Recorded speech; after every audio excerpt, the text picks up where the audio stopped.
a good place to jump into Gibbon himself, because obviously in the 18th century, in England particularly, but in Western Europe or Europe more generally, history is obviously a very, very old endeavor. It's something that's very respectable. It's something, we go back to Herodotus and the Sumerians, in fact. But it's not a profession in the late 19th century sense of the term profession. History does become professionalized later, which I think feeds into a lot of these ideas of wanting to catch up on various different professionalized tropes, we'll say. But let's talk about Gibbon himself. So, what was your experience of Gibbon and the historiographical canon more widely? Who was taught? What was taught? How did it integrate into your training as a historian, as opposed to just sort of your broader understanding of the human condition and human record? Yeah, I was trying to think about when I'd first heard of Edward Gibbon and the Decline and Fall, and I think there's a piece about how people have heard about it, and it comes through in different ways. And obviously the idea to talk about the decline and fall. I mean, it's got its own memification in its own way about how people talk about things. But I did have to think carefully about where Gibbon turned up in my historical training. I think it arrived, and I say I think because being able to easily try and find the traces of these things, like whether there's syllabi that aren't online, for example, they could have disappeared in that way. But it figured in first year modules, thinking about concepts and methods. So talk about the mention of Gibbon as an early historian, those kind of ways, and then also think following through the threads of that, like the studies of the 19th century and the Victorians, and again Gibbon turning up as an actor in that. Obviously he wasn't a Victorian, but he was somebody the Victorians thought about, again thinking about their own positioning in terms of the British Empire. And of course Gibbon is writing at an earlier stage, but it's still very much a thing. So again, this kind of construction as Gibbon as part of the modern world. But I particularly, in my second year, I enthusiastically delved into the philosophy of history. And this was a module taught by Professor Robert Burns at Goldsmiths, where I was at the time, who has been heavily involved with the history of philosophy seminar at the IHR, Institute of Historical Research, for example. And so Gibbon, we kind of started with the Enlightenment. So we started with Hume. We also kind of looked at Gibbon in terms of that as part of the Enlightenment, and we went romping through to the 1950s and 60s. And I remember like Heidegger was one of the people I kind of grappled with at the end. Now I was slightly more taken with the German philosophers at the time. I don't know if it was I think I liked something about the idea of trying to talk about language. That was one of the things that got me, particularly, I suppose, as an English and history student. That for me was the point. But I suppose it was broadly thinking this way of how do we try and understand the past, particularly when we may or may not have the ability to fully interrogate sources, for example. And also how do we make sense of things that happen over a broad sweep of time? And that's one of the challenges Gibbon's trying to do, is to account for why did the Roman Empire collapse? I think for me, it's very interesting because I also sort of through osmosis at some point learned about Gibbon, and I can't even trace it as well as you did.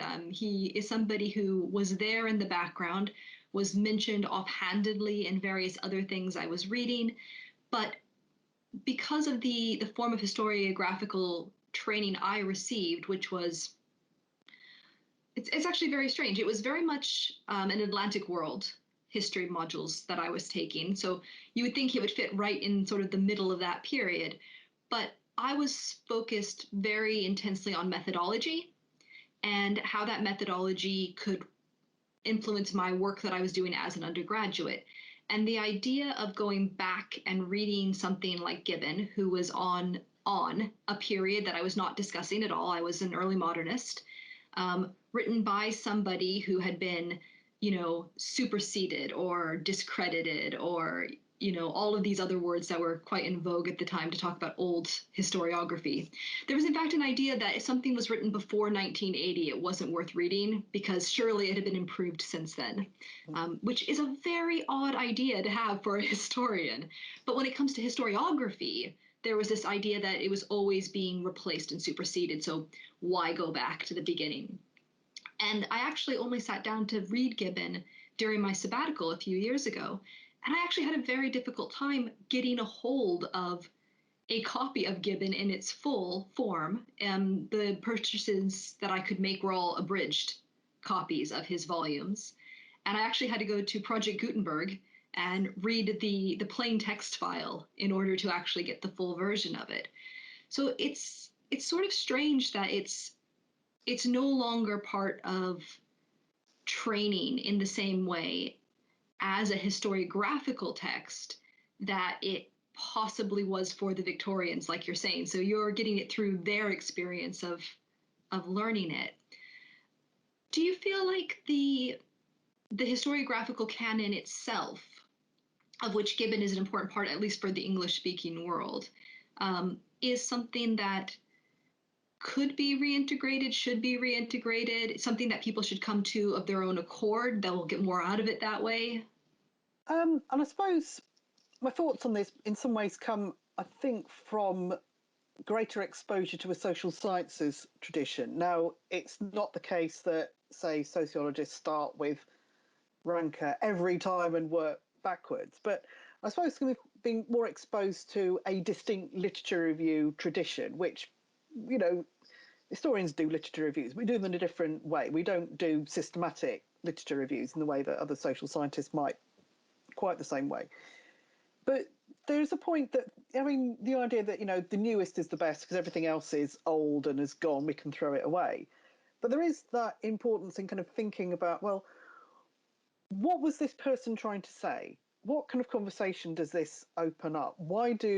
How have other people used it since then? That you think about how has it influenced other things? Who's tracing that kind of through? And in some ways, you can see it in different ways, thinking about, well, these are the way we think now. How can I trace that back? Historians should be kind of grappling about, trying to think about those, because we are mindful of time. So thinking about where these influences come from, what kind of impact they've had, what kind of reach. So, and whether that is the form of having a reader style volume where people get a little snippet of it and kind of engage with something. I mean, that's still a form of engagement and it can encourage people to do that. But I mean, I think it begs a lot of questions about what we do when we are historians. Now, how do we end up looking at the time periods we look at? I mean, I'm not a Roman historian. You're not a Roman historian. Why are we interested in Gibbon? Why might Gibbon have relevance to us? But I think it's often about, the idea of the Romans. I mean, sitting in a town name with a Roman name and on about a mile away from Watling Street, for example. I mean, the Romans are long gone, but they have an important influence on Britain and many other countries. So there's the extent to which we can learn from the Romans, but also thinking about what the Romans or Gibbon, the Enlightenment, mean to us today. And again, why are we writing history for? I mean, why do we look at what we look at and not something else? And again, that's often more about where we're coming from. But yeah, with Gibbon, it should be thinking about, and I mentioned Gibbon, but there are other people we can apply this to. But thinking about, so what were people trying to achieve? Why do we do things differently? So, yeah, I mean, it may well have been superseded, but that's not a reason to not engage with it or to think that there might be something that, when we're learning how to be historians, that there's something for us to engage with and think about. Absolutely. And I think I do my little snippet of Gibbon to my students in the first year. And the thing that I try to do is give them a rounded sense of exactly what you're saying. What was he trying to achieve? What does he feel history is for? And how might that influence our perception of what history is for? I think that that feeds really nicely into the idea of who Gibbon was and how we perceive him. So the argument Grumman, and we actually are getting to the article here now, Grumman seems to make that Gibbon is a man of the 18th century. He is influenced by 18th century thought, 18th century political reality in how he approaches his history. He's a man of the great powers system, the expanding British Empire, which is just starting to reach out in a sort of pan global sense. And he's trying to grapple with the ways that the British Empire is dissimilar from the Roman Empire and point to those things that seem pretty crucial to Gibbon about how it's similar or dissimilar. And this really speaks to the idea that Gibbon's theories of cause and effect, which I think is the ultimate historiographical theory, the theory of cause and effect, were culturally rooted in his own time rather than universal or general theories of cause and effect. And importantly, they're not culturally rooted in the period he's discussing. It's not about cause and effect within the Roman Empire, but cause and effect within 18th century Europe. And this is kind of amusing in a way because he's very much an advocate of living in the period. He's speaking about only using primary sources unless you absolutely have to use secondary sources. But he is, how he tells a story is a very 18th century way of telling his story. So, how do historians, or maybe just you in particular, balance our pursuit of general theories of human behavior, modeling, prediction, with the pressure to relativize cause and effect within a specific historical moment? It's a tricky one. I mean, certainly, as someone who, I suppose, one way of describing what I do is looking at the history of social policy. And what is really quite, without casting any aspersions on any of the historians I have looked at, there is a, because we're talking, they're off one way or another, people are writing about something that is important to them in the present. And certainly in the 1950s and 1960s, there was a real optimism. And that is how it shaped how people wrote about, from the poor laws through to the present day. And they had good cause to try and construct a history that was trying to, it was engaging with the realities of the Tudor poor law. It was engaging with the Victorian workhouses. It was engaging with the liberal reforms of the 1910s. But it was also very much about where they were and the political realities of that. And as someone who, and it's something that I try and think about the extent to which I'm writing about looking for the solution to present solutions in the past. Now, for me, it's these are quite closely related. So it's a process I can be quite, probably easier for me to be aware of it and conscious of what I'm doing, particularly in the context we're in now, where there's great importance in having impact beyond the academy and kind of talking to, the ability to be able to give insight to policymakers and things like that. So, but it's that conscious trying to think about, well, what am I trying to do here? Am I trying to answer a question about today? Because that's a valid form of inquiry and it's not without its impact. Or am I trying to offer something wider about human behavior? And that's also a valid and important thing to do. And I think we can sometimes do them together.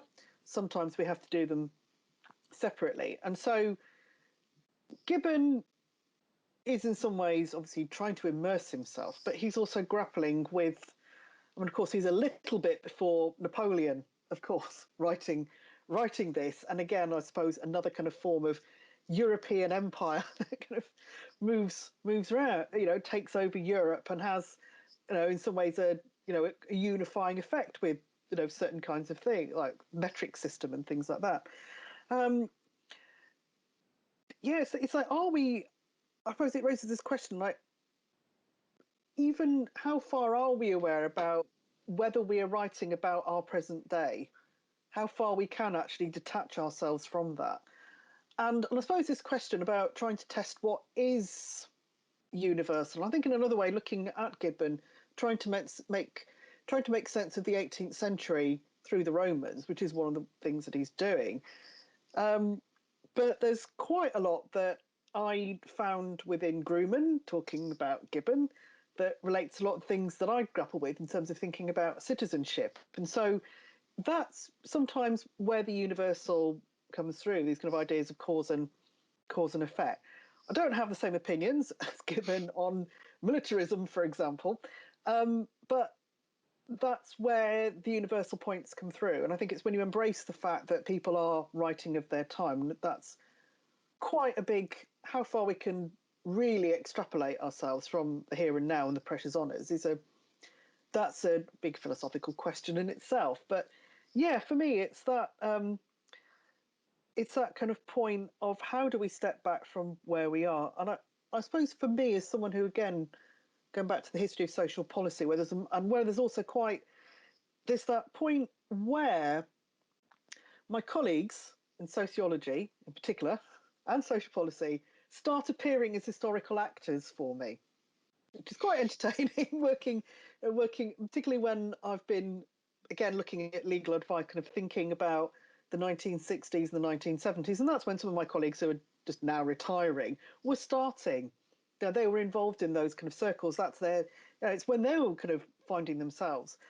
And I suppose in some ways that point of grappling with what people thought they were capturing in terms of theory, like explaining the world, and then it becomes part of that cycle again. So yeah, I suppose there is that point at which we start moving from being people describing our here and now to being the subjects of historical research, which I'm sure isn't traumatic at all for those colleagues. That really brings to mind the idea of Keith Jenkins and Hayden White, maybe to a lesser extent, the idea that historians are themselves pieces of literature, or they are the thing that's being studied. Their historiography is about the historian as opposed to the topic they're talking about. And I am grossly simplifying this tradition, but for my point being is that does reading the decline and fall of the Roman Empire give us insight into 18th century power politics and concepts of citizenship, or does it give us insight into Roman power politics and concepts of citizenship? And how do we disentangle those two things? How do we disentangle the actually very useful information we get about the 18th century from reading Gibbon from the topic he's actually trying to put forth as a historian? And is it just a matter for you of different layers? Is one more useful than the other to you? How would you sort of approach this sort of layered idea of hidden implicit understanding? I think in terms of the layers and what's I think quite interesting is to because we've been talking a lot about I suppose the writer in this, but to think about the audience.